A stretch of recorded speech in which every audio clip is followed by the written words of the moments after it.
بسم الله الرحمن الرحيم.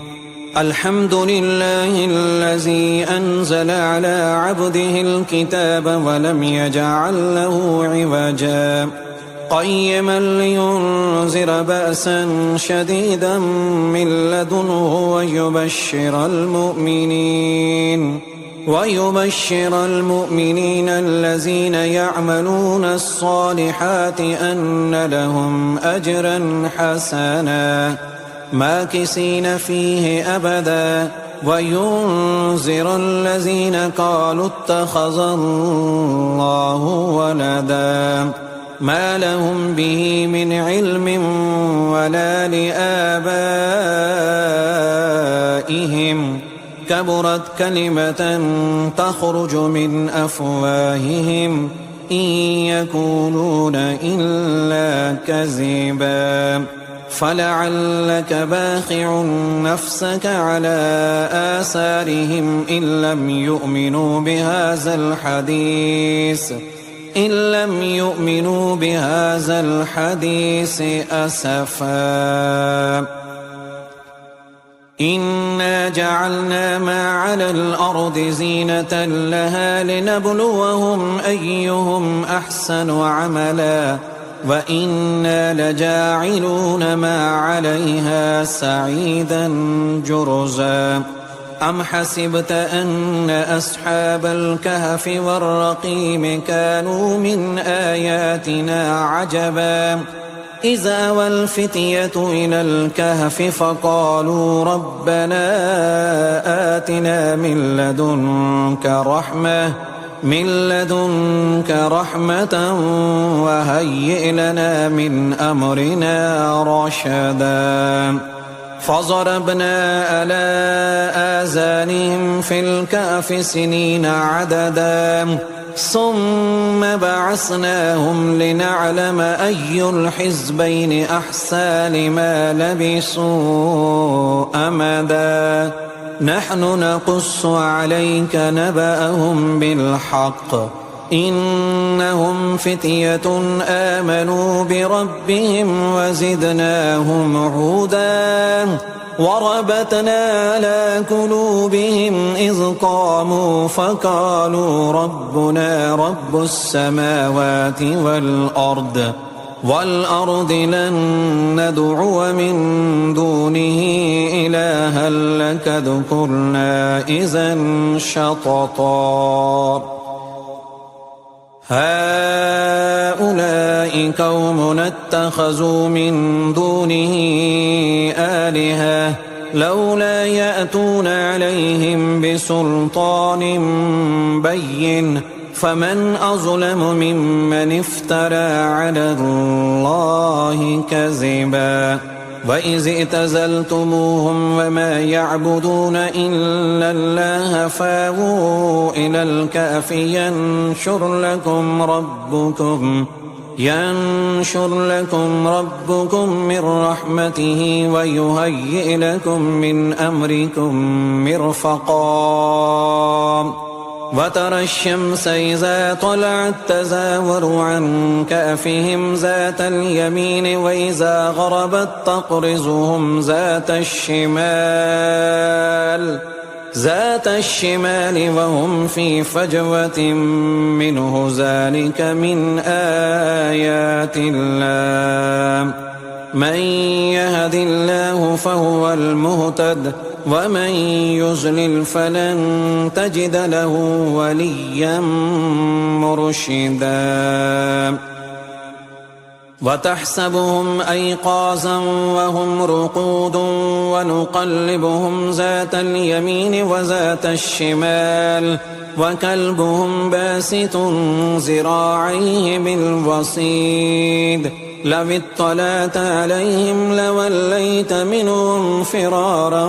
ولملئت منهم رعبا. وكذلك بعثناهم ليتساءلوا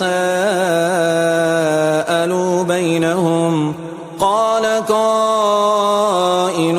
منهم كم لبثتم قالوا لبثنا يوما أو بعد يوم قالوا ربكم أعلم بما لبثتم فابعثوا أحدكم بورقكم هذه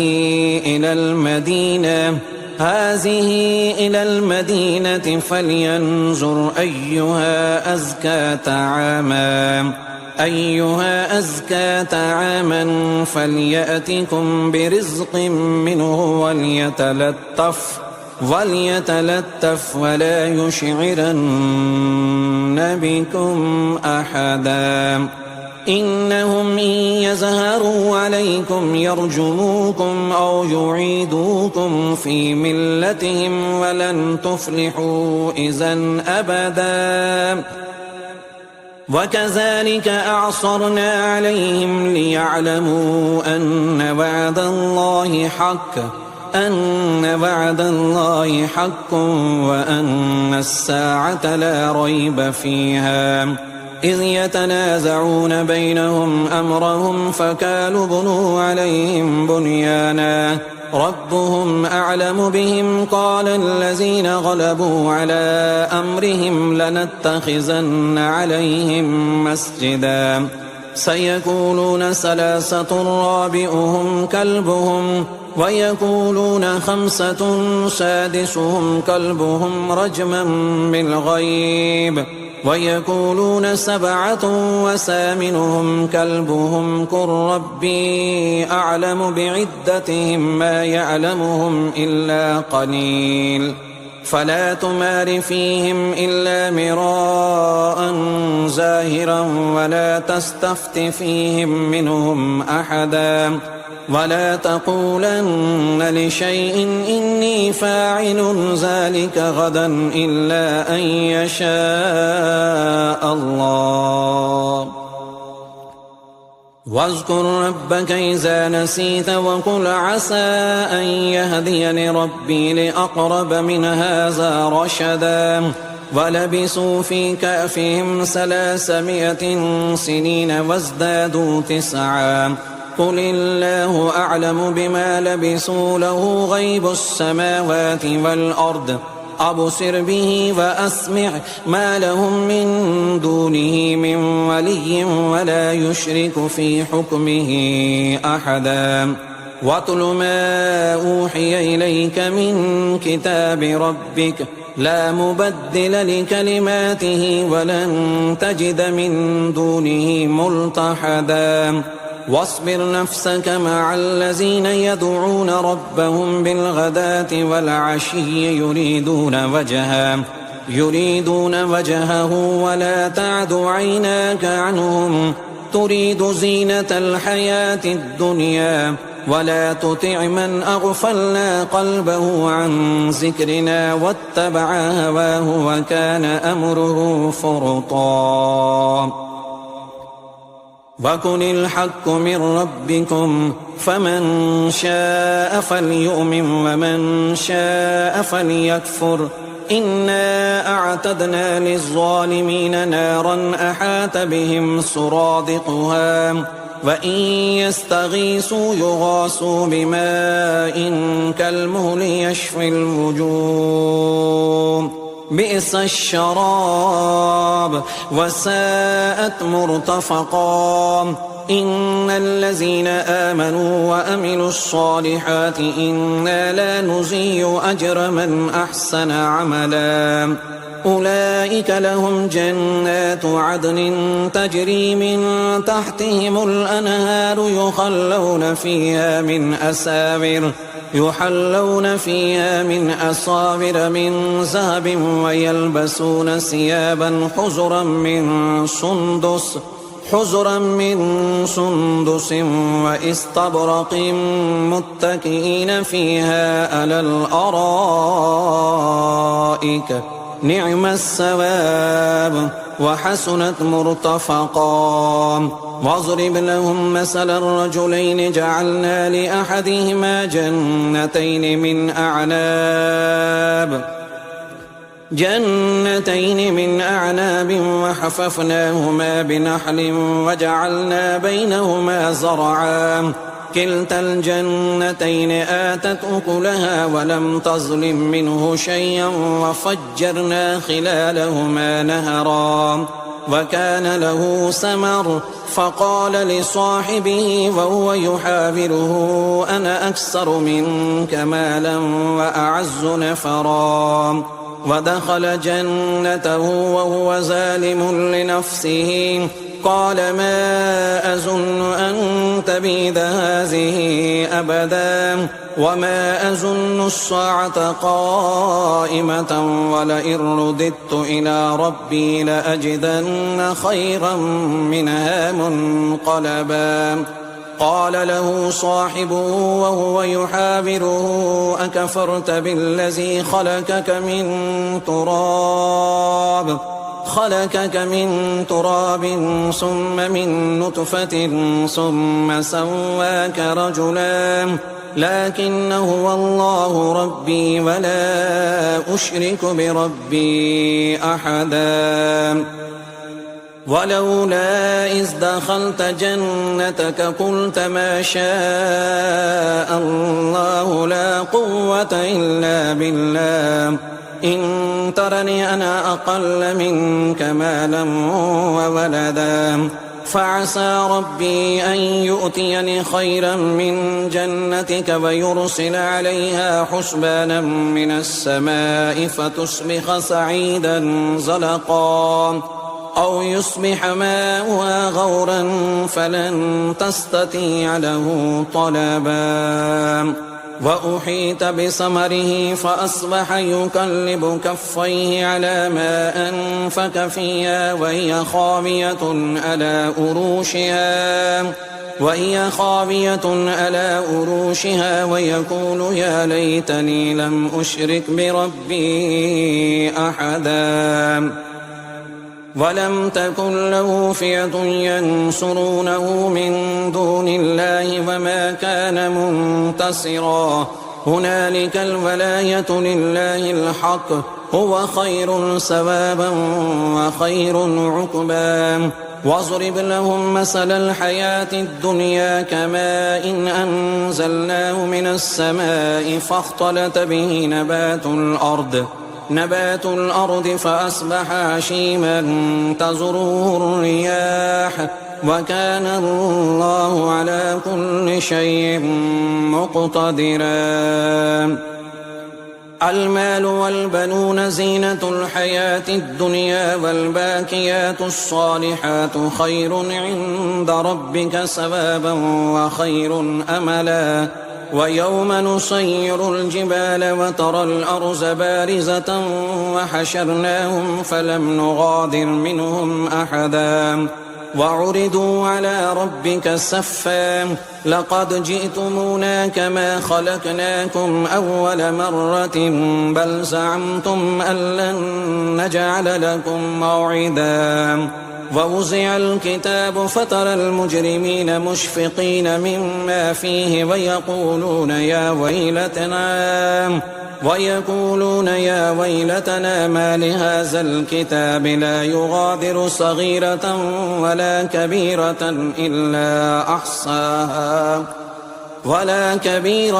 إلا أحصاها ووجدوا ما عملوا حاضرا ولا يظلم ربك أحدا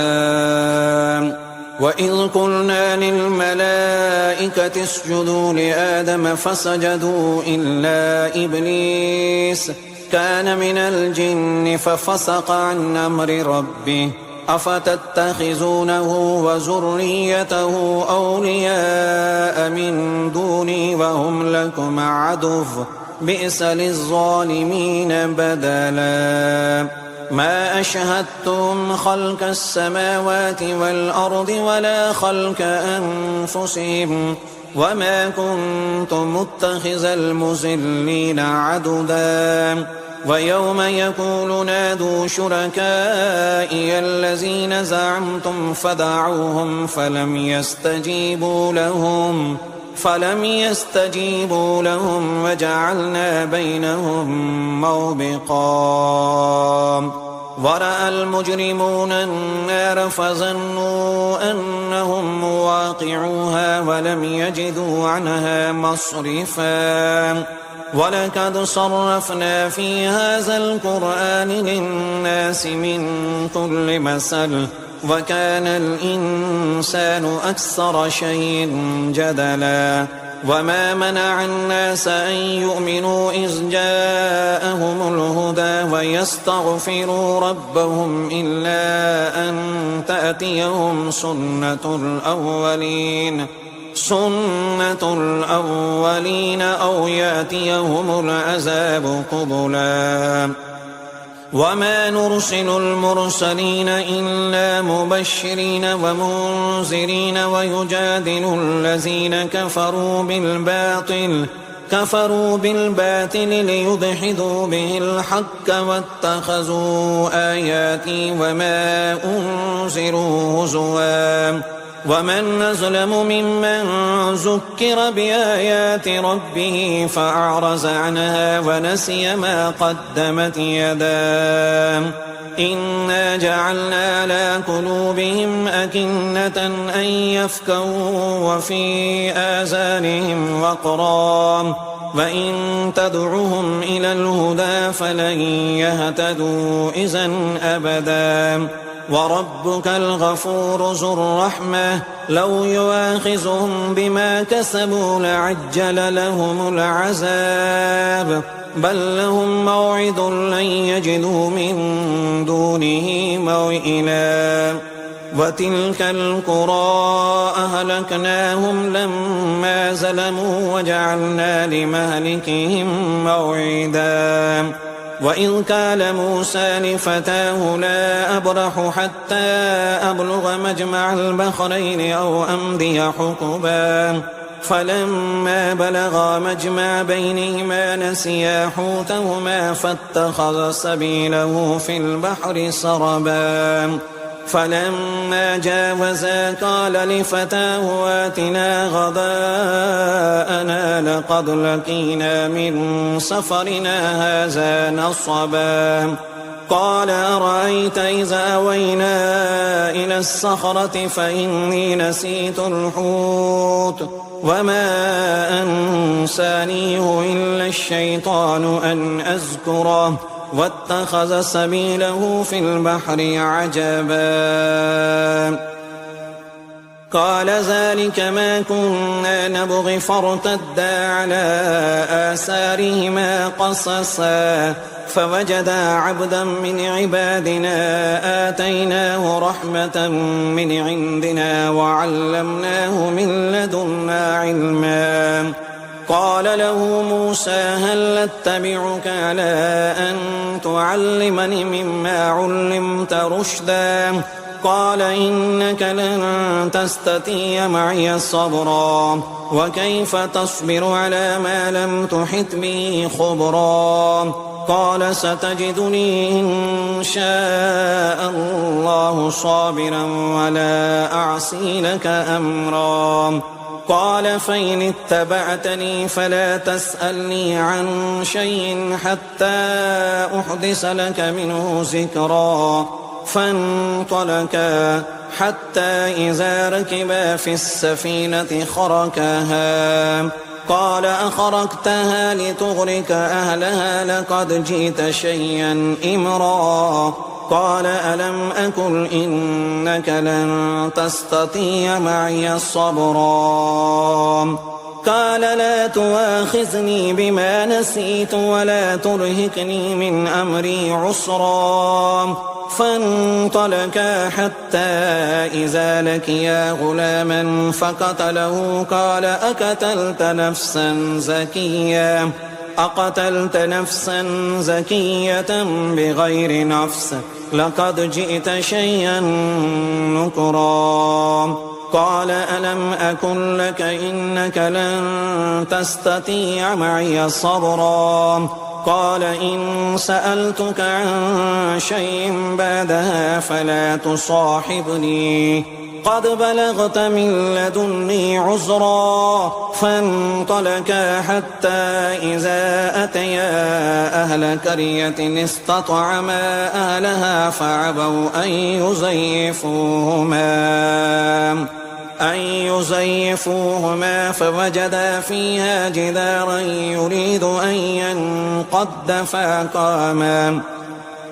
قال لو شئت لاتخذت عليه أجرا. قال هذا فراق بيني وبينك سأنبئك بتأويل ما لم تستطع عليه صبرا. أما السفينة فكانت لمساكين يعملون في البحر فأردت أن أعيبها وكان وراءهم ملك يأخذ كل سفينة غصبا. وأما الغلام فكان أبواه مؤمنين فخشينا أن يرهقهما طغيانا وكفرا فأردنا أن يبدلهما ربهما خيرا منه زكاة وأقرب رحما. وأما الجدار فكان لغلامين يتيمين في المدينة وكان تحته كنز لهما وكان أبوهما صالحا فأراد ربك أن يبلغا أشدهما ويستخرجا كنزهما رحمة من ربك وما فعلته عن أمري ذلك تأويل ما لم تسطع عليه صبرا. ويسألونك عن ذي القرنين قل سأتلو عليكم منه ذكرا. إنا مكنا له في الأرض وآتيناه من كل شيء سببا حتى إذا بلغ مغرب الشمس وجدها تغرب في عين حمية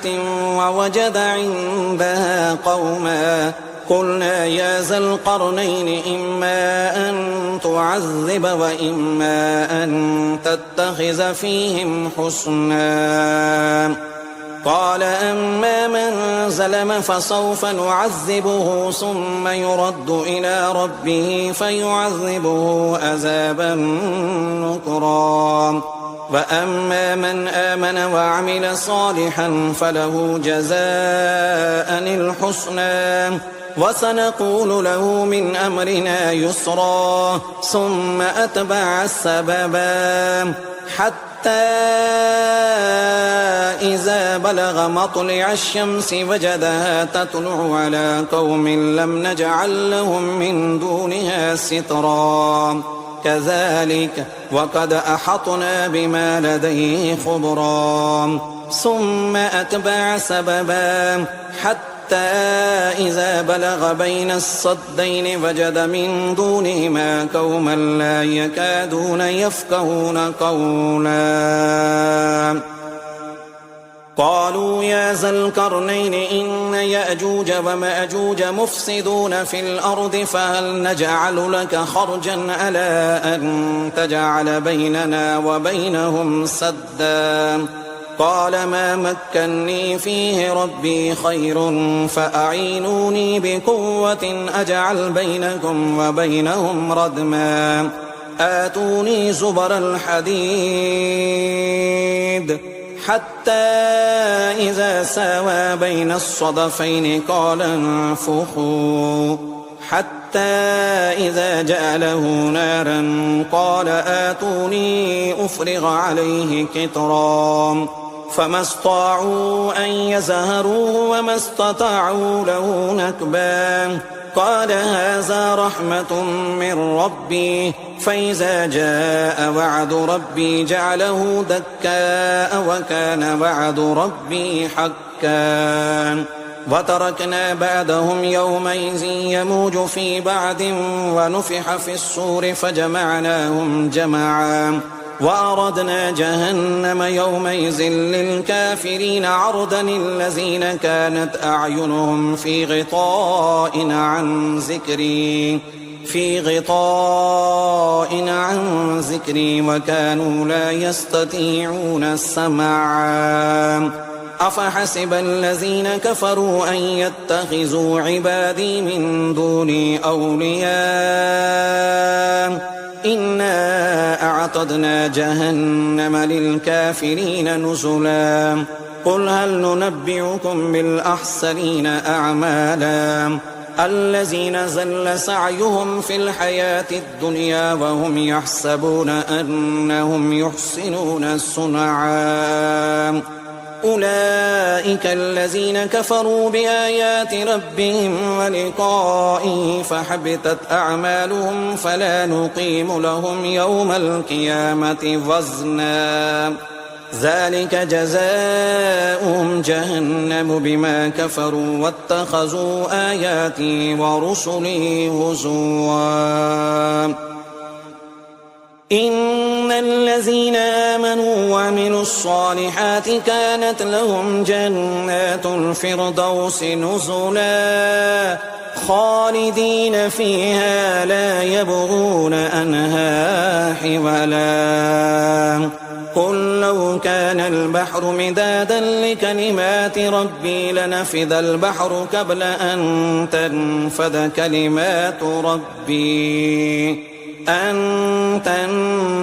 كلمات ربي ولو جئنا بمثله مددا قل إنما أنا بشر مثلكم يوحى إلي أنما إلهكم إله واحد فمن كان يرجو لقاء ربه فليعمل عملا صالحا ولا يشرك بعبادة ربه أحد